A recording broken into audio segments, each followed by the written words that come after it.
네, 감사합니다, 여러분. 어, 영상에 나온 그 이상규 교수님이 제 은사이신데 많이 늙으셨네요. 어, 교회사로는 세계적인 그 박사님이십니다. 교회사 자료에 대해서는 해박하시고 이렇게 서점에 가셔서 교회사 책 이렇게 고르실 때 이상규 교수님 책 읽으시면 가장 정확하다고 이렇게 자부할 수 있을 만큼 교회사에서는 아주 좋은 교수님이시고 어, 좋은 교수님들 만나고 한 것도 참 축복이다 이런 생각을 많이 해봅니다.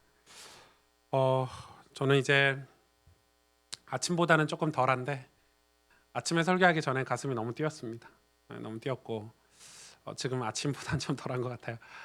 왜냐하면 제가 이사야를 지금 설교를 시작을 하잖아요.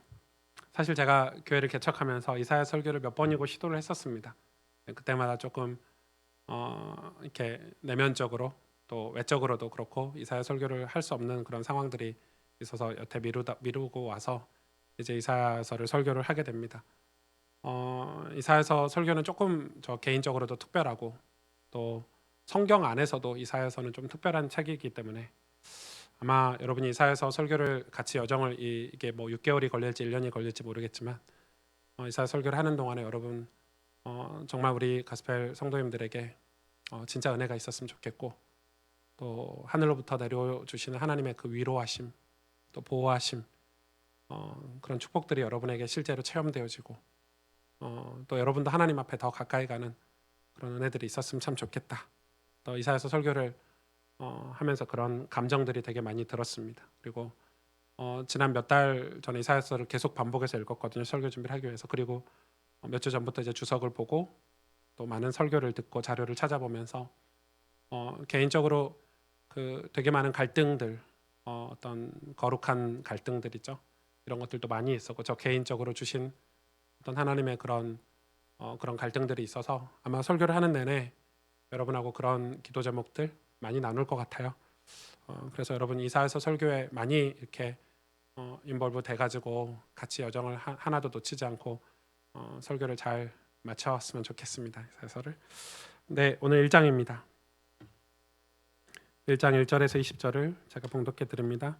유다 왕 우시야와 요담과 아하스와 히스기야 시대 아모스의 아들 이사야가 유다와 예루살렘에 관하여 본 계시라. 하늘이여 들으라, 땅이여 귀를 기울이라. 여호와께서 말씀하시기를 내가 자식을 양육하였거늘 그들이 나를 거역하였도다. 소는 그 임자를 알고 나귀는 그 주인의 구유를 알건만은 이스라엘은 알지 못하고 나의 백성은 깨닫지 못하는도다 하셨도다. 슬프다 범죄한 나라요, 허물진 백성이요, 행악의 종자요, 행위가 부패한 자식이로다. 그들이 여호와를 버리며 이스라엘의 거룩한 일을 만홀히 여겨 멀리하고 물러갔도다. 너희가 어찌하여 매를 더 맞으려고 패역을 거듭하느냐.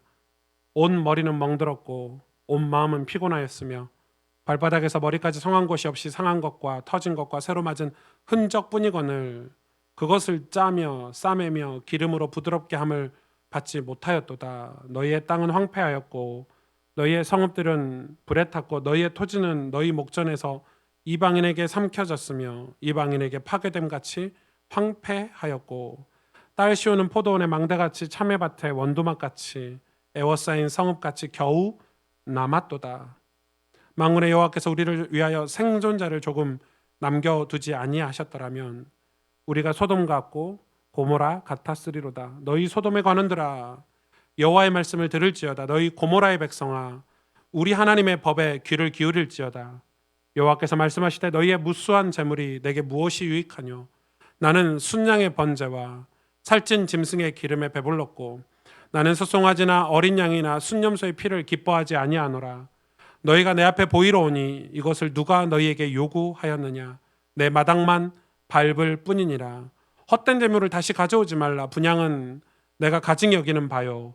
월삭과 안식일과 대회로 모이는 것도 그러하니 성회와 아울러 악을 행하는 것을 내가 견디지 못하겠노라. 내 마음이 너희의 월삭과 정한 절기를 싫어하나니 그것이 내게 무거운 짐이라. 내가 지기에 곤비하였느니라. 너희가 손을 펼 때 내가 내 눈을 너희에게서 가리고 너희가 많이 기도할지라도 내가 듣지 아니하리니 이는 너희의 손에 피가 가득함이라. 너희는 스스로 씻으며 스스로 깨끗하게 하여 내 목전에서 너희의 악한 행실을 버리며 행악을 그치고 선행을 배우며 정의를 구하며 학대받는 자를 도와주고 고아를 위하여 신원하며 과부를 위하여 변호하라 하셨느니라.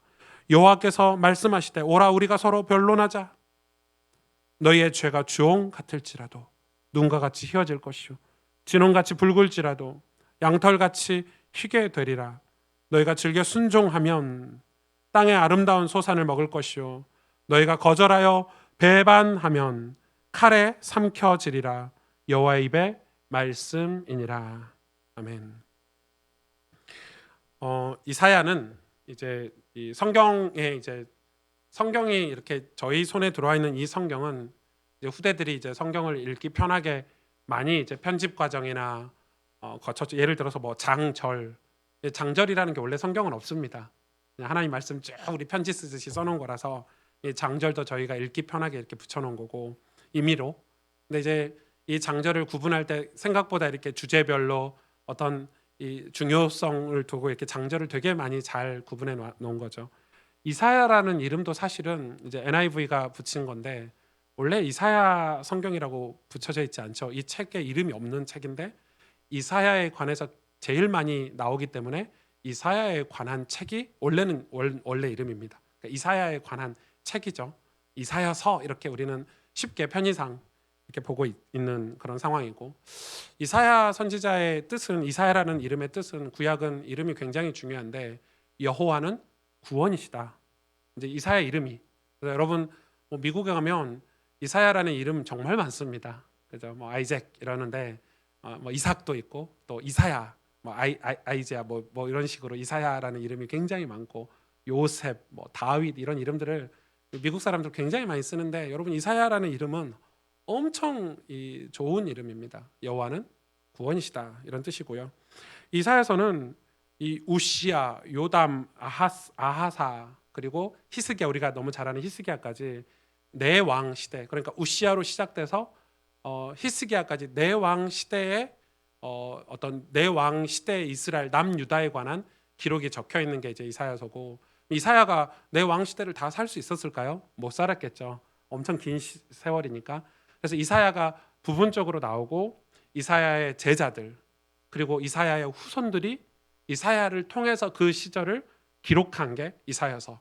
그러니까 이사야가 직접 기록하고 체험한 것도 있지만 이사야 제자들이 기록한 것도 있고 이사야 후손들이 한참 뒤 후손들이 이 시절을 기록한 것들. 그래서 이사야서는 그런 아주 이 네 왕 시대에 관련된 책이다.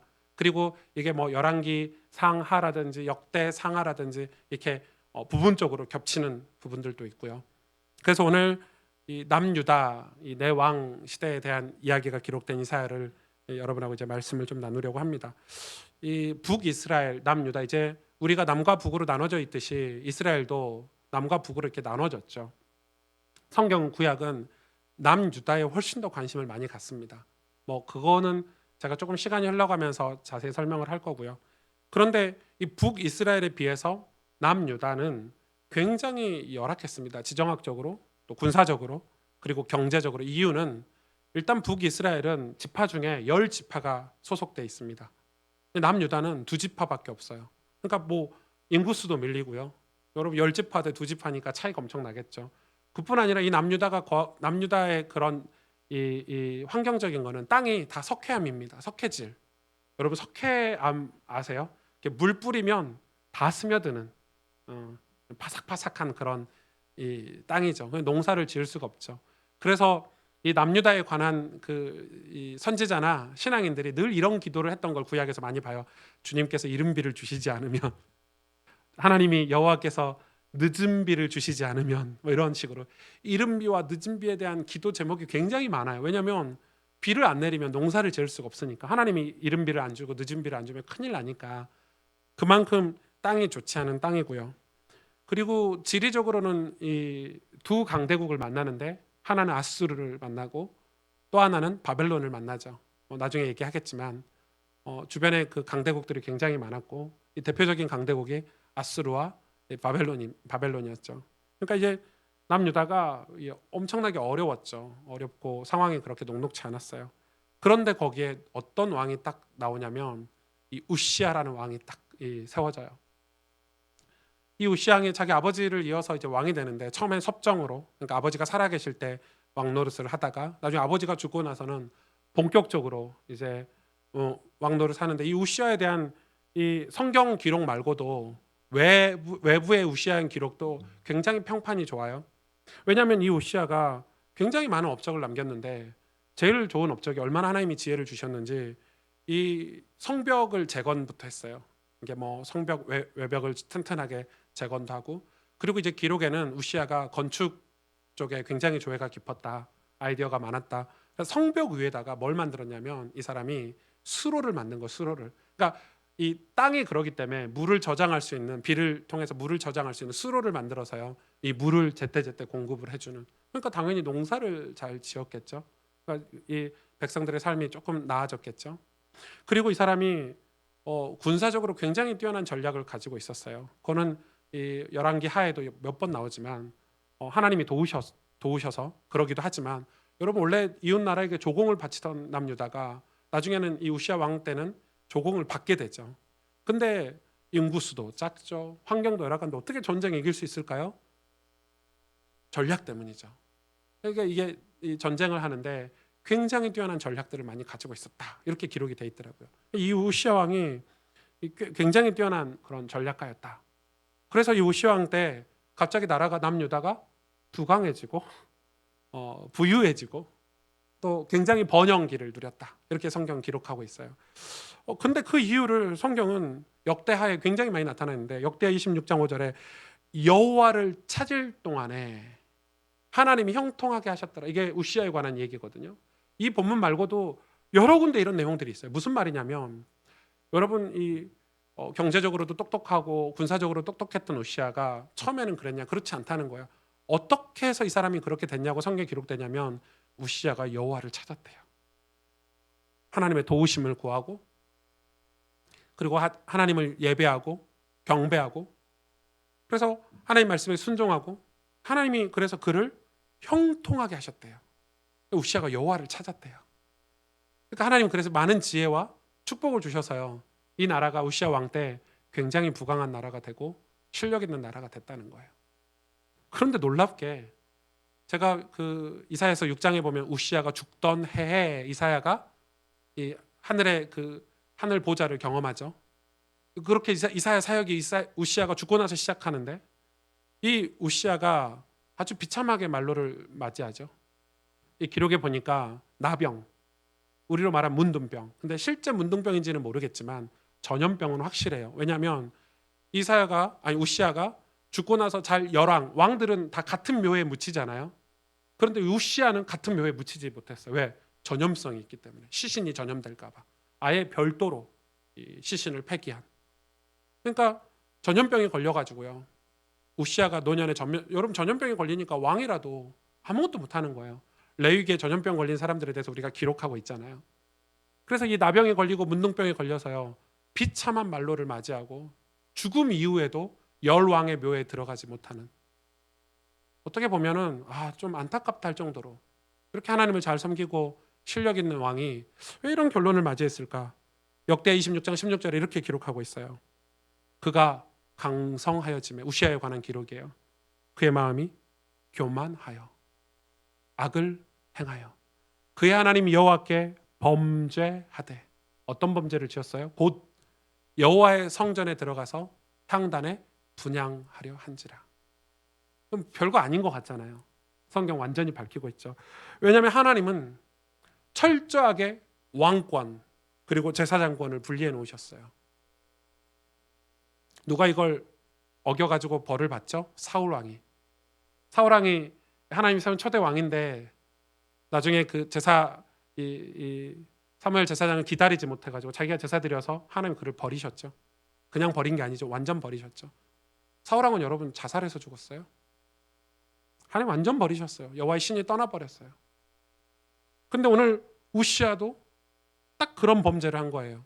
근데 사울 왕보다 어떤 면에서 더 악해요. 왜냐하면 사울은 전쟁을 앞두고 이 제사를 드려야 승리한다는 그런 것 때문에 제사장이 안 와서 그걸 못 기다리고 드린 거라면, 이 우시아는 자기 뒤에 이 기록에 보니까, 역대하에 보니까 제사장들을 쫙 쫙 대동하고요.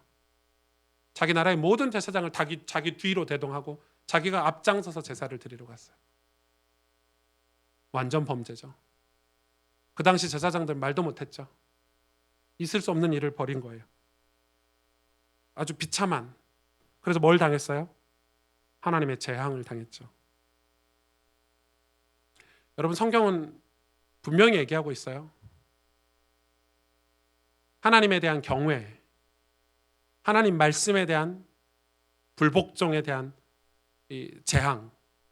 제가 이제 뭐 코로나 이런 재앙을 뭐 환경적으로도 설명을 했지만 사실 하나님 재앙이죠. 지금 중국에 이 메뚜기 떼가 창궐하고 홍수가 비가 뭐 멈추지 않아 가지고요. 수천 명이 죽고 이재민이 겪고, 저는 확실히 알고 있어요. 그게 환경 문제가 아니라는 걸. 왜냐하면 중국은 지난 10년 가까이 교회를 탄압했어요. 십자가를 철거하고 교회를 철거하고 성경을 국가에서 공인한 성경을 읽게 하고, 심지어 작년 재작년부터는 교회당 안에 그 국가 주석, 공산당 주석의 사진을 걸게 했어요. 여러분, 우리 교회당 안에 우리 대통령 사진 걸면 그게 있을 수 있는 일입니까? 강제로. 하나님의 공동체, 신앙 공동체를 건드리는 그 어떤 사람도 이 재앙을 면치 못해요. 성경 그거에 대해서 분명히 이야기하고 있어요. 미국도 마찬가지예요. 신앙 국가라고 하지만 신앙을 잃어버리고 우상을 섬긴 지 오래고, 미국 성도들이 예배 드리지 않은 지 오래고, 레저 생활에 빠지고 하나님을 경외하고 경배하는 일보다 자기들의 삶의 윤택함들을 누리고 부유함들을 누리며 사는 게 진짜 오래됐어요. 미국도. 그냥 아니라고 생각해요. 하나님 그렇게 이 우시아 왕을 통해서 우리에게 주시는 교훈이 있는 거예요. 뭐죠? 하나님 주신 은혜를 잊어버리지 말라는 거예요. 그래서 하나님은 이 우시아 왕으로부터 시작된 이 재앙에 대해서, 왜 이런 재앙이 벌어지고 있는지에 대해서 성경이 고발하고 있는 거예요. 이사야서를 통해서.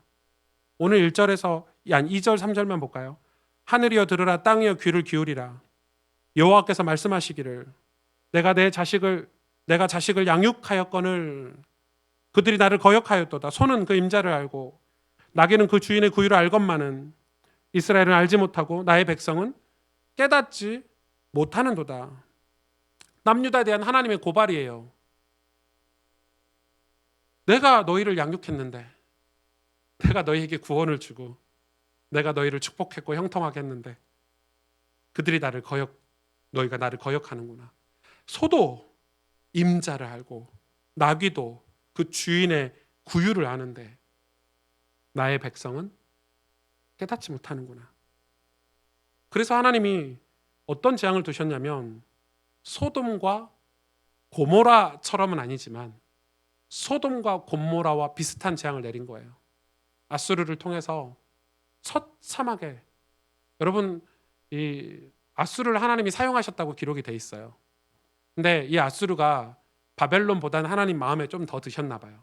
왜냐하면 아수르를 통해서 남유다를 철저하게 공격하고 괴롭히고 이 재앙을 가져다 주는데, 아수르가 완전히 이 남유다를 함락하지 않고 아수르를 퇴각시켜요, 하나님이. 그 말은, 왜냐하면 이 아수르의 범죄함이 바벨론보다 좀 덜했다는 거예요. 여러분, 이게 무슨 말인지 이해 가시죠? 나중에 아수르 다음으로 침략한 나라가 바벨론인데, 바벨론을 통해서 이스라엘이 완전히 포로가 되죠. 남유다가 완전히 멸망해요.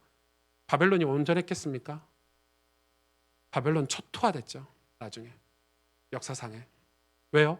하나님 쓰셨지만 악한 바벨론을 쓰신 거죠. 아수르보다는 바벨론이 더 악하다는 거예요. 그렇게 해서 이스라엘 백성을 소돔과 고모라처럼 했는데, 오늘 1장에 보니까 그래도 내가 너희를 소돔과 고모라보다는 낫게 했다. 왜? 소돔과 고모라는 완전히 멸망시켰지만 내가 그래도 시온성, 딸 시온은 남겨놨다. 무슨 말이에요? 교회는 남겨놨다는 거예요. 교회는 남겨놨다는 거예요. 그게 8절에 남아있죠. 딸 시온은 포도원의 망대같이 참외밭의 원두막같이 에워싸인 성읍같이 겨우 남았도다. 교회는 남겨놨다는 거예요. 9절에 보니까 생존자를 조금 남겨놨대요. 생존자를. 그리고 소돔의 관원들, 이 고모라의 관원들에게 하나님이 하시는 말씀이에요.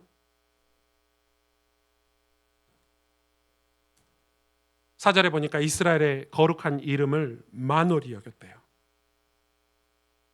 여러분, 신앙 공동체, 신앙인을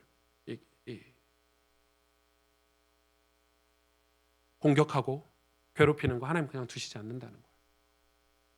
그냥 두시지 않는 거예요. 여러분, 이거 기억해 하셔야 돼요. 그래서 이스라엘 백성이 얼마나 하나님의 은혜를 알지 못하고 하나님은 그거를 구원을 깨닫게 하시려고 내가 너희를 어떻게 축복했는데 내가 너희를 왜 이 축복을 줬는지를 이스라엘 백성이 까먹은 거죠. 와, 우시야 왕이, 우리 왕이 대단해. 야, 우리 왕은 실력 있는 왕이야. 우시야도 교만해가지고. 아, 그래, 맞아. 내가 이 경제적으로 뛰어나지. 내가 군사적으로 뛰어났지. 50년간 통치하면서 내가 얼마나 실력 있는 이 번영된 남유다를 만들었는데 이렇게 생각해 버린 거예요. 하나님 뭐라고 그러시죠? 그때 그 남유다에 대한 하나님의 마음이 기록되어 있죠. 10절에서 17절에 11절에서 13절을 보겠습니다. 여호와께서 말씀하시되 너희의 무수한 재물이 내게 무엇이 유익하뇨? 나는 순양의 번제와 살찐 짐승의 기름에 배불렀고 나는 숫송아지나 어린 양이나 순염소의 피를 기뻐하지 아니하노라. 하나님이 무수한 재물을 안 받으시고 살찐 짐승의 재물을 안 받으신다는 역으로 말하면 얼마나 살찐 짐승을 하나님께 많이 드렸다는 거죠. 왜? 나라가 잘 살았다는 증거죠. 유추해 보면 번영했다는 증거죠. 그러면서 뭐라고 얘기합니까? 너희가 내 앞에 보이러 오니 이것을 누가 너희에게 요구하였느냐? 내 마당만 밟을 뿐이니라. 이스라엘 백성이 와서 제사만 드리고 가버린다는 거예요. 헛된 재물을 다시 가져오지 말라. 분향은 내가 가증히 여기는 바요 월삭과 안식일과 대회로 모이는 것도 그러하니 성회와 아울러 악을 행하는 것을 내가 견디지 못하겠노라. 목사님, 지난주까지 이렇게 안식일을 지키고 절기를 지키고 희년 제도를 지키라고 메시지 하셨으면서 오늘 이거를 안 받으신다네요. 하나님이 안 받으신대요. 이게 하나님의 마음이죠. 이 시기에 이스라엘은 어떤 예배를 드렸냐면 뜨겁게 정열적으로 열정적으로 온 모든 재물을, 좋은 재물을 다 하나님께 바쳐서 예배를 드렸다는 증거죠. 이 당시 예배는 구약의 어떤 예배보다 화려했대요. 그 구약의 어떤 예배보다 화려한 예배를 우시야 왕 때 하나님께 드렸다는 거예요. 그런데 뭐래요? 가증하다. 하나님이 너희가 내 마당만 밟을 뿐이구나. 내가 견디지 못하겠다. 뭐라고요? 왜요? 너희가 월삭과 안식일과 대회로 모이는 것도 그러하니 성회와 아울러 악을 행하는 것을 견디지 못하겠다. 자, 그런 예배를, 정열적인 예배를 드리지만 그 예배와 함께 악을 행했기 때문에 그 예배를 받으시 않으셨대요. 하나님은 그 정열적인 예배를 역겨워하셨어요. 이사야 곳곳에 나옵니다. 역겨워하셨어요. 왜요? 정의를 행하는 일을 동반하지 않았기 때문에, 진리를 동반하지 않았기 때문에. 뭐까지 다 포함하죠. 심지어는 안식일뿐만인가요? 주일뿐만인가요? 대회와 성회까지. 성회는 뭐예요? 하나님 말씀을 낭독한 이스라엘의 큰 집회 아닙니까? 대회도 마찬가지죠. 민족 절기로 지키는 그 절기들 다 대회죠. 하나님이 역겨워하셨대요. 여러분, 우리의 예배는 우리의 삶과 다 연결이 돼 있어요. 우리의 공동체 예배는 여러분의 은밀한 습관들, 은밀한 죄악들과 다 연결이 돼 있어요. 우리의 이 예배는 독립적인 게 아니라 우리의 인생과 다 연결이 돼 있죠. 하나님 또 이렇게 말씀하시죠. 15절에서 17절에 너희가 손을 펼 때 내가 내 눈을 너희에게서 가리고 너희가 많이 기도할지라도 내가 듣지 아니하리니 이는 너희 손에 피가 가득함이라. 너희는 스스로 씻으며 스스로 깨끗하게 하여 내 목전에서 너희 악한 행실을 버리고 행악을 그치고 선행을 배우며 정의를 구하며 학대받는 자를 도와주며 고아를 위하여 신원하며 과부를 위하여 변호하라 하셨느니라. 뭐라고 얘기하시죠?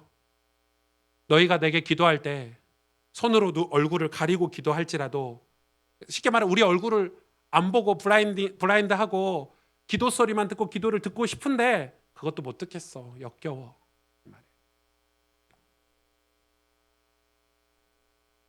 이유는 뭐예요? 손에 피가 가득하대요. 수많은 주석가들이 여러 가지 해석을 하는데, 하나는 이 우시아가 제사장의 업무를 대신 감당해서 제사장이 해야 될 피를 냈다는 거예요. 그 말은 어떤 의미가 있죠? 제사장이 피를 낸다는 것은, 제사장은 예수 그리스도의 십자가 사건을 상징하죠. 예수 그리스도의 십자가의 그 보혈의 피로 우리가 구원받는 건데, 그게 제사장의 업무인데 그 고유 업무를 침범했다는 거. 그 말은 자기가 예수가 됐다 이 말이에요, 왕이. 그거에 대한 죗값이라고 해석하는 사람이 있고, 또 하나 해석은 아주 제가 받아들이기 괜찮은 해석인데, 그게 뭐냐면 우시아 왕이 하나님의 명령대로, 이 하나님의 전쟁에는 리미티드가 있거든요. 예를 들어서 광야 이스라엘 백성이 가나안 땅에 정복할 때 하나님 명령하셨어요. 다 죽여라. 하나도 남김없이 다 죽여야. 그런데 왕이 다 안 죽였죠? 살찐 짐승들을 몰래 빼돌렸잖아요. 하나님 그거를 보고 어떻게 하셨죠? 재앙을 내리셨어요. 그런 것처럼 우시아 왕이 이 나라를 향한 하나님의 신실한 계획을 오버해서, 이 정도면 되는데 우시아 왕은 더 자기를 드러내기 위해서 더 많은 사람을 도륙하고 살인하고, 나라를 더 부강하기 위해서 끝없는 욕심으로 하나님의 약속, 하나님과의 교제, 하나님과의 관계에서 오는 어떤 이 제한된 하나님 허락하신 이 번영 이상의 것을 했다는 거죠. 그 피값, 손에 묻힌 피. 중요한 것은 내 목전에서 내가 보고 있는데 너 약한 행실, 너의 행악, 심지어는 학대받는 자를 도와주고 고아를 신원하고 과부를 변화. 지금의 고아와 과부와는 다르죠. 요즘 뭐 싱글 이런 거하고 완전 다른 얘기예요. 그 당시 고아 과부는 이 연약한 자들의 상징적인. 여러분, 하나님이 원하시는 예배는 단순한 예배, 우리가 지금 이렇게 모여서 드리는 예배가 아니라 진리가 동반돼야 됩니다. 예배를 받으시는 게 아니라 우리 삶이 추구하는 진리가 동반돼야 되는 것이죠. 어떤 형상을 통해서 드리는 예배가 아니라 신실함이어야 합니다. 신실함은 뭐예요? 성경에서 신실함이라는 단어는 우리 삶에서 하나님을 경외하고 사는 삶을 신실함이라 그러잖아요. 그 신실함이 동반된 예배. 다시 말해서 우리 이 예배와 연결된 나의 모든 삶에서 하나님을 인정하고 하나님을 경외하고 하나님 말씀에 순종해서 사는 그 삶들이 이 공동체 예배를 통해서 드릴 때 하나님 받으신다는 거예요. 하나님 이스라엘 향하여 안타까운 마음을 오늘 드러내신 거예요. 하나님과의 관계가 없는 예배, 하나님이 중심이 아닌 삶으로 드리는 그 예배. 제가 고등학교 때, 대학교 때 진짜 은혜를 많이 받을 때 집회 같은 데 가고 뭐 이렇게 교회에서 예배 드리고 이러면 저는 그 창피함, 제 자존심 이런 게 없었거든요. 창피한 게 없었어요.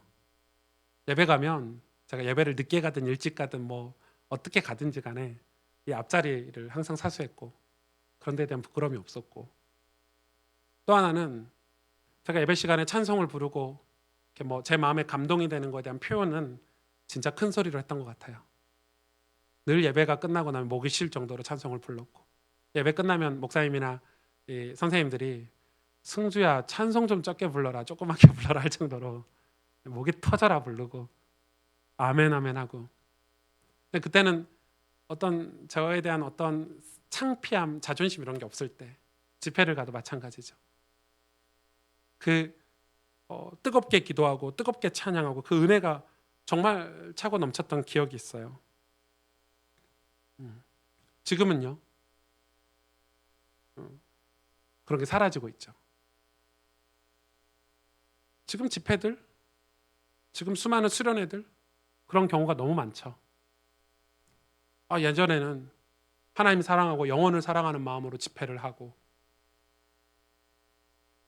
복음을 이야기하고.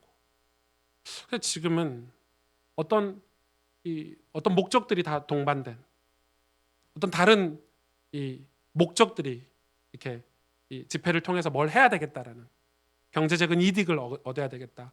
아니면 뭘 이루어야 되겠다. 누군가의 어떤 비전을 이루어야 되겠다. 이런 것들이 집회 안에 너무 많은 거죠.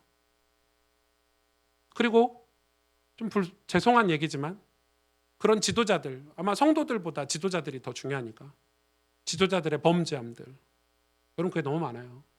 제가 굉장히 좋아했던 우리 한국에 청소년 단체가 있었어요. 우리나라에서는 2000년대 접어들어서 그 단체가 청소년 수련회를 제일 잘했던 걸로, 저도 한번 갔었는데 청소년 사역을 이렇게 대가 없이 깨끗하게 잘하는 단체가 있을까 할 정도로 제가 배우려고 그분의 책을 보고 그 청소년 수련회를 가봤는데 너무 외롭더라고요. 얼마 전에 기사에 났죠. 자기 제자 중학생, 초등학생, 중학생 성추행하고 그 단체는 끝났어요. 우시아 왕하고 똑같은 거죠. 그래서 하나님 주신 은혜로 시작됐던 것들이 나중에 교만하고 오만해서 하나님 자리에 가게 되면 끝나는 거예요. 오히려 얼마나 많은 시험을 주고 아픔을 주고. 그래서 여러분, 저 같은 목회자는 어떻게 신앙생활을 해야 될까? 이게 늘 고민이에요. 저는 제가 집에서 이렇게 기도를 해보려고 하면 잘 안 돼요, 기도가. 여러분 집에서 기도를 잘 하시는 것 같은데 전 집에서 기도가 안 되더라고요. 집에서 기도하려면 일단 기도를 하려고 마음을 먹으면 한빈이가 아파 이래요. 그럼 끝나는 거잖아요. 기도는 끝내야 돼. 또 어느 날 한빈이가 자고 있어서 기도하려고 그러면 와이프가 똑똑똑 문 열어. 뭐 쓰레기 좀 비우고 올래? 뭐 이러면은 끝나는 거죠. 기도를 전 집에서 뭐 기도하고 뭐 예배드리고 이러신 분들 이해가 안 가더라고요. 저는 무조건 교회로 와요. 무조건 교회 이 자리로 와요.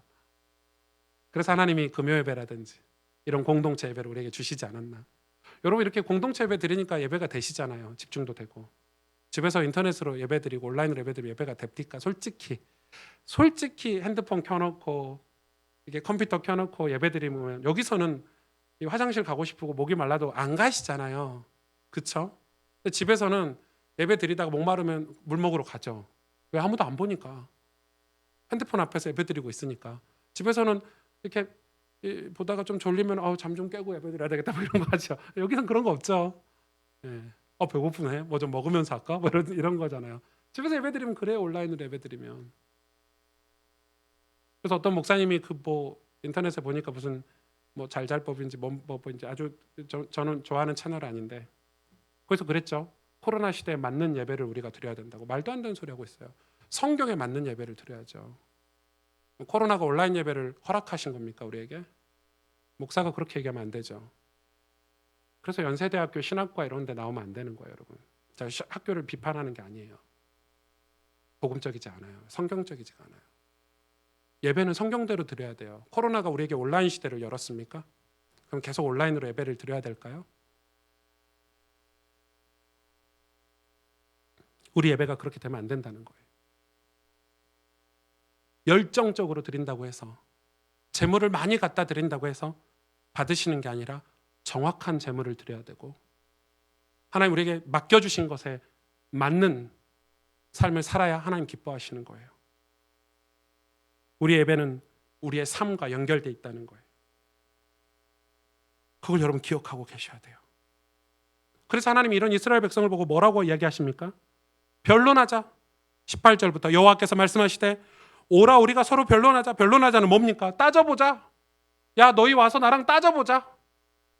너희의 죄가 주홍 같을지라도 눈과 같이 희어질 것이요 진홍같이 붉을지라도 양털같이 희게 되리라. 너희가 즐겨 순종하면 땅의 아름다운 소산을 먹을 것이요 너희가 거절하여 배반하면 칼에 삼켜지리라. 여호와 입의 말씀이니라. 하나님이 지금 그런 이스라엘 백성들을 데려다가 뭐라고 얘기하느냐? 변론하자. 따져보자. 기회를 주시는 거죠. 하나님 우리하고 변론할 입장이 아니시잖아요. 그럼에도 이 소수 남은 교회 공동체, 신앙 공동체와 지금 하시는 말씀의 이사야서를 통해서 변론하자. 따져보자. 뭘 따져보냐? 너희가 지금 뭘 놓쳤냐? 너희가 지금 뭘 잘못했느냐? 너희가 지금 뭘 실수하고 있느냐? 그거 따져보자. 내가 왜 너희들의 제사를 안 받지? 내가 왜 너희들의 예배를 안 받지? 왜 너희들의 그 성회를 지금 기도를 안 받고 있지? 너희가 뭘 놓쳤어? 은혜를 놓쳤잖아. 너희가 어떻게 구원받았는지 이야기해 줄까? 너희 죄가 주홍같이 붉을지라도, 주홍같이 붉을지라도, 진홍같이 붉을지, 무슨 말이에요? 빨갛다는 거예요. 아주 틈없이 이렇게만 죄 지은 게 아니라, 이렇게 한쪽만 빨간 게 아니라 온 몸이 전체가 다 빨갛다는 거예요. 그걸 하나님이 희게 만들어 주셨어요. 무슨 말이에요? 완전 죄인이에요. 완전 부패했어요. 전적으로 타락했어요. 칼빈의 표현에 의하면 인간은 전적으로 부패하고 타락했어요. 우리가 태어나면서 하나님을 떠난 신분 자체가 완전 타락한 마귀의 자녀로 태어난 거예요. 그런 우리를 하나님이 그 십자가의 보혈의 은혜로 우리를 완전히 희게 만들어 주셨어요. 우시아 그렇게 만들어 주신 거예요. 여러분, 신앙은 세 단계가 아니에요. 저는 신앙의 단계를 별로 좋아하진 않지만 세 과정은 있는 것 같아요. 첫째가 예수님을 아는 거예요. 예수님을 알아야 돼요. 많은 분들이 예수님을 잘 안대요. 예수님은 그리스도야, 뭐 예수님 왕이야, 선지자, 제사장이야. 어서 듣는 것 많이 들어가지고 예수님은 누구야 다 말하는데 막상 예수님을 몰라요. 왜? 성경을 한 번도 읽어본 적이 없어. 그래서 지금 저희 교회 성도들이 성경을 다 읽어보자, 성경 일독이라도 해보자 하고 지금 성경 읽기를 하는 거예요. 왜요? 예수님이 누군지 알려고. 정확히 왜 내게 오셨으며, 내가 왜 예수님을 만나야 되며, 예수님이 어떤 일을 하셨으며, 도대체 누구신지를 알기 위해서 예수님을 알아야 돼요. 예수님을 알고 나면 두 번째 과정이 있는데, 그게 뭐냐면 예수님과 동행하게 돼요. 예수님이 내 안에 계시다 고백하게 돼요. 예수님 나와 함께 하시지. 여기까지는 다 잘해요, 한국교회 성도들이. 세 번째가 중요한데, 세 번째 과정이 그게 뭐냐면 순종하는 거예요. 여기서 순종을 오해하지 마세요. 순종은 목사들이 내 말을 잘 들어라 하는 그 순종이 아니에요. 성경에서 이야기하는 순종은, 순종이 제사보다 낫다고 하는 그 순종은, 그 단어, 그 성경 속에 이 문맥적인 의미가 무엇인 줄 아십니까? 이 순종은 우리가 예수님이 내 안에 계셔서 내게 말씀하시고 내게 은혜를 주시고 내게 감동을 주시는데 그 감동에 순종하는 거예요. 다시 말해서 행함을 얘기해요. 우리가 예배 드릴 때 은혜를 받잖아요. 내가 더 이상 이런 죄를 안 지어야지. 내가 오늘 말씀 듣다가 하나님 성령의 감동으로 내가 더 이상 이 나쁜 짓은 안 해야지. 그러면 뭐예요? 그거에 순종, 즉각적인 순종을 하는 거예요. 우리 선조들은 그렇게 성경을 읽으면서 말씀 사경에 참석하면서 음란에서 벗어났고, 음주, 가무 문화에서 벗어났고, 습관적인 죄에서 벗어난 거예요. 즉각적인 순종. 말씀과 그 말씀이 주는 감동을 받을 때, 여러분이 성경을 읽을 때, 여러분이 기도할 때, 여러분 마음에 주시는 그 감동에 순종하는 거예요. 그 순종을 얘기해요. 기독교의 순종은 그 이야기예요.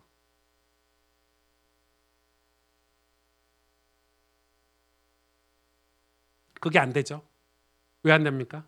그렇게 순종해서 축복을 받았는데 이제 순종을 안 해도 되겠거든요. 우시아 왕이. 이제는 좀 이 나라도 부강해지고 번영하고, 그 은혜 받을 때마다 순종, 그 은혜 받는 것도 자주 없어지고, 그래서 예배에서도 멀어지고. 왜요? 이제 순종을 안 한다는 말은, 그 말씀에 즉각적인 순종을 안 한다는 말은 내가 하고 싶은 게 있다는 거죠. 내가 원하는 게 생겼다는 거죠. 내 마음대로 하고 싶은 게 생기고, 그 성경과 반대되는 거, 죄도 짓고 싶고, 더 많은 욕심을 부리고 싶고, 이기적으로 살고 싶은 것들이 생겼다는 거죠. 고아와 과부 돌보는 것도 싫고, 연약한 자를 돕는 것도 싫고, 진리를 위해서, 정의를 위해서 하는 것도 귀찮고 힘들고, 에라 모르겠다, 내 마음대로 살게. 그게 우시아 왕이었습니다.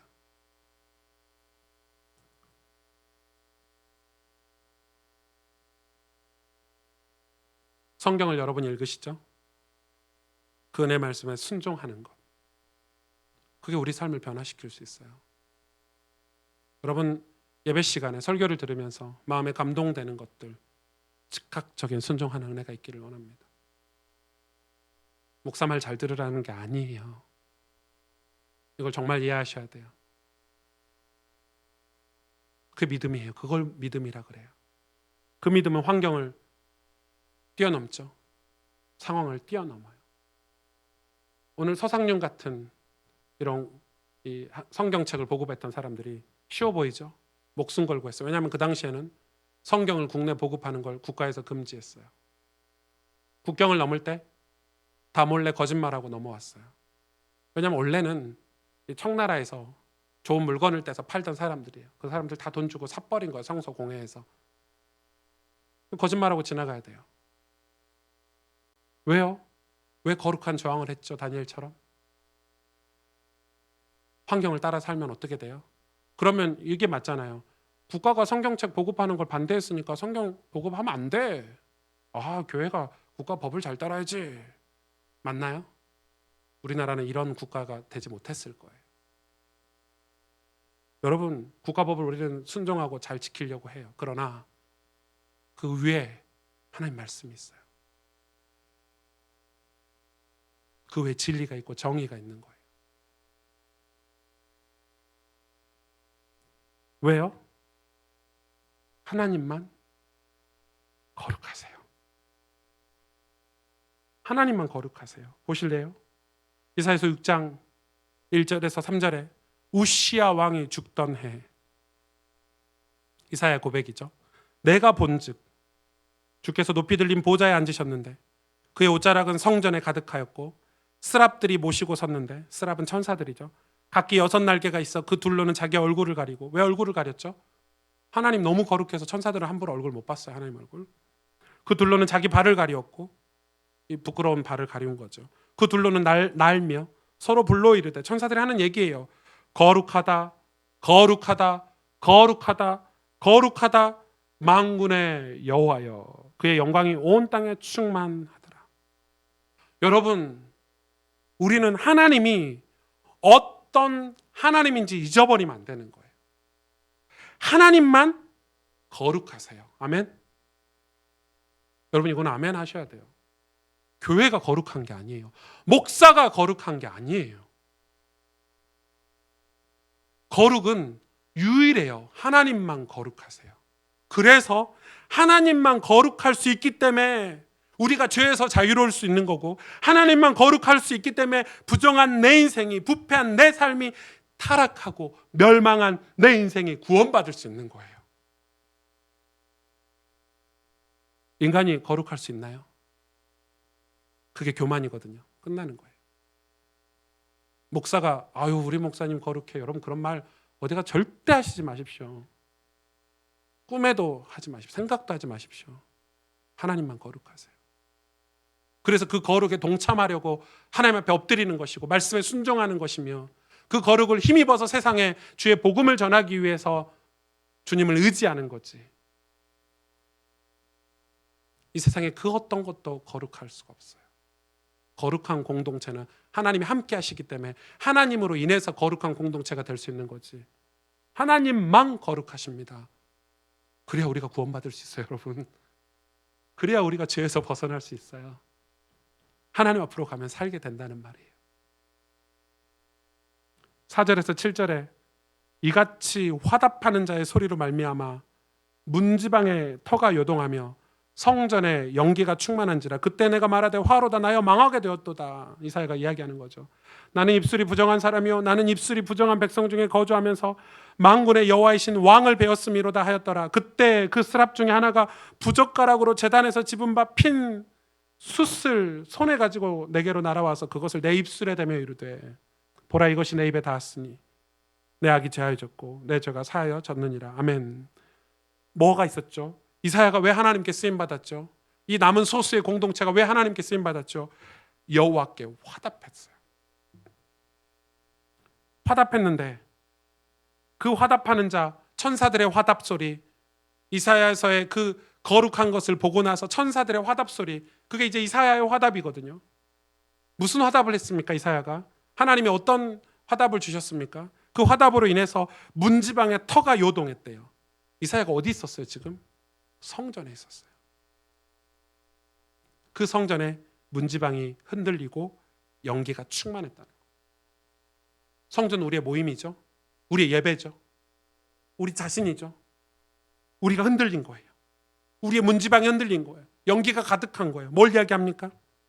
하나님 우리를 흔드시는 거예요. 그 거룩을 본 사람들을 흔드시는 거예요. 그 거룩을 본 사람들의 인생을 흔드시는 거예요. 왜 흔드시죠? 왜요? 그렇게 흔드니까 이사야가 이야기하는 거예요. 그제서야 내 입술이 부정한 사람이요, 화로다. 나는 망하게 되었도다. 여러분, 이게 뭐예요? 회개죠. 거룩하신 하나님 보고 나니까 화로다. 나는 망하게 되었도다. 내 입술이 부정한 사람이요, 입술이 부정한 백성 중에 거하주하면서 만군의 여호와이신 왕을 배웠음이로다. 오늘 고백하는 거예요. 그때 뭐 어떻게 하죠? 그 회개할 때 스랍 중에 하나가 핀을 가지고 다 탄 숯을 입술에 대죠. 입술에 대니까 어떻게 됐죠? 내 악이 제하여졌고 죄가 사해졌고. 그 숯이 뭐예요? 십자가의 보혈을 상징하잖아요. 그 숯을 입술에 대니 그 부정함들이 다 사라지게 되는 거예요. 회개할 때, 우리가 여호와께 돌아올 때 우리 죄 문제가 다 사라지는 거예요. 우리가 거룩하신 하나님 품에 안길 때 우리의 부정함들이 다 사라지는 거예요. 우리 공동체 예배가 이래야 되는 거죠. 우리 교회가 이래야 되는 거죠. 다시 뜨겁게 기도하고 다시 함께 모여서 뜨겁게 예배해야 되는 거죠. 하나님 말씀 앞으로 나와서 그 화답이 회복돼야 되는 거죠. 그래서 지금은 화답이 없는 때를 살고 있어요. 흔들리지가 않아요. 나라가 너무 견고하고 사람들이 너무 견고하고 하나님의 은혜로 우리에게 이야기하시고 변론하시는데도 사람들이 너무 강팍하고 마음이 요동이 없어요. 제가 청소년 사역하면서 한 청소년이 중직자 아이였는데 제가 볼 때 좀 문제가 있어요. 제가 벌써부터 저렇게 살면 안 되는데 저렇게 가면 위험하겠는데. 제가 웬만하면 터치를 안 하는 성격인데 성도들을, 그 아이를 만났어요. 이야기했죠. 제가, 야, 너 왜 이래? 이렇게 되면 너 인생에 별로 좋지 않을 것 같아. 그리고 너 이렇게 자꾸 예배에서 멀어지면 안 돼. 그 아이의 첫 마디를 잊을 수가 없어요. 전사님이나 똑바로 사세요. 제가 그 아이의 첫 마디를 잊을 수가 없어요. 전도사님이나 그렇게 사세요. 잊을 수가 없어요. 전 그 뒤로 성도들에게 그런 말 잘 안 합니다. 상처받기 싫어서. 전도사님이나 그렇게 사세요. 그 말은 오늘 이스라엘 백성과 똑같은 거죠. 내 알아서 살 테니까 하나님 신경 쓰지 마세요. 우시야 왕이 그랬죠. 화답이 없는 거예요. 회개가 없는 거예요. 화답은 뭐예요? 은혜예요. 흔들리는 거예요. 우리 인생이 흔들려야 돼요. 여러분, 우리 인생이 흔들리지 않고 낮은 곳으로 가지 않고 어찌 우리가 예수를 믿을 수 있습니까? 우리 인생이 흔들리지 않고 우리가 어떻게 거룩을 꿈꾸며 살 수 있습니까? 그래서 하나님이 흔드시는 거예요. 우리 인생을 연기가 나게 하시는 거예요. 우리가 하나님을 만나는 게 드러나야 돼요. 꽁꽁 감추고 있어서 다 잘 되는 것처럼, 괜찮게 사는 것처럼 감추고 있으면 은혜 못 받아요. 수치심이요, 창피요, 자존심이요. 여러분, 은혜 아니면 안 된다는 마음이 있으면, 거룩하신 하나님 앞에 나가야 내 인생이 살 수 있겠다는 믿음이 있으면 수치심 없어요. 큰 소리로 찬송 부르는 거 부끄럽지 않아요. 왜요? 은혜 받아보세요. 은혜 받아야 돼요. 우리 은혜 없이 못 사는 거예요. 그 은혜가 사라져버렸어요. 우시야 왕에게 그 은혜가 사라져버렸어요. 거룩하신 하나님. 그래서 여러분, 우시야 왕이 죽고 나서 하나님 이사야 선지자에게 거룩을 보여주시죠. 하늘 보좌를 보여주시잖아요. 사실은 이게 그때 이사야에게만 보여주시는 겁니까? 아니요. 우리 예배에도 하나님 보여주시길 원합니다. 여러분 인생에도 그 거룩한 보좌가 보이기를 원합니다. 축복합니다. 그리고 그 일에 화답하며 살기를 원하고 여러분 인생이 그걸로 인해서 흔들렸으면 좋겠어요. 우리 옛날 믿음의 선조들처럼 성경을 받고 예수 믿는 게 쉬웠습니까? 예수 믿는다고 예수쟁이라고 머리카락 끌고 교회 가서 예배드리는 끌고 나오는 게 한두 번이 아니었고 제사 안 지낸다고 오지게 처맞고 그래도 그러면 어떻게 해야 될까? 그래 더 성실하자, 더 신실하자, 더 열심히 하자 그렇게 살았던 기독교인이 우리 초기에 우리 부모님 세대 신앙생활이었습니다. 주일날 교회 가기 위해서 일주일에 일을 2배로 더 했습니다. 그게 우리 선조들의 믿음이었습니다. 우리 인생이 흔들리는 거예요. 막 흔들려요. 이렇게 살면 안 되는구나. 이렇게 죄악 속에 살면 안 되는구나. 막 흔들려야 돼요. 왜요?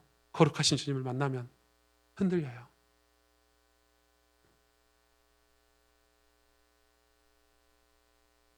우리 영혼이 그 속에 있을 때라야 안전한 거예요. 내 영혼은 그 하나님의 보살핌 속에 있어야 안전해요. 그 은혜에 순종하고 살 때라야 그게 안전한 인생이에요. 위험한 인생 같지만 사람들이 볼 때는 위태로운 인생 같지만 아니요. 그렇지 않아요. 핍박에 맞서며 환경에 맞서며 상황에 맞서며 믿음의 길을 가는 그 길이 은혜라면 엄청난 인생이 될 거예요. 주님의 말씀이 선포될 때 하늘과 땅이 진동하고 메마른 곳이 거룩해지도록 내가 주를 찾게 하소서. 하나님은 주를 찾는 사람에게 그 은혜를 주신다고 약속하고 계세요. 여러분 이 은혜가 우리 가스펠교회 성도들에게 시작되길 바라고 이 사회서를 통해서 우리 인생이 새로워지고 변화되어지고 하나님의 능력, 하나님의 그 권능으로 이 땅에서 살아갈 수 있는 진짜 신실한 그리스도인이 되기를 주님의 이름으로 축복합니다. 여러분 거룩이 회복되길 원하고요.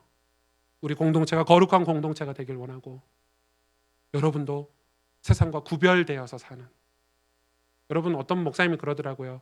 야 불신자들하고 술도 한 잔씩 하고 같이 어울려야 전도도 하고 복음도 전하지 말도 안 되는 소리 하지 마세요. 같이 술 먹으면 복음이 전해집니까? 뒤에서 다 욕해요.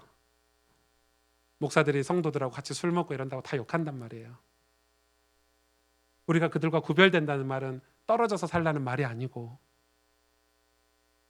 우리가 하나님과 함께하고 하나님 말씀에 순종해서 사는 삶을 보고 그들은 빛을 보고 나아올 수 있어요. 우리 그런 빛이 되고 소금이 돼야 되는데 참 이상하죠. 우시아 왕처럼 돼버리면 안 되죠. 우리 삶의 거룩이 회복되기를 주님의 이름으로 축복합니다. 기도하겠습니다.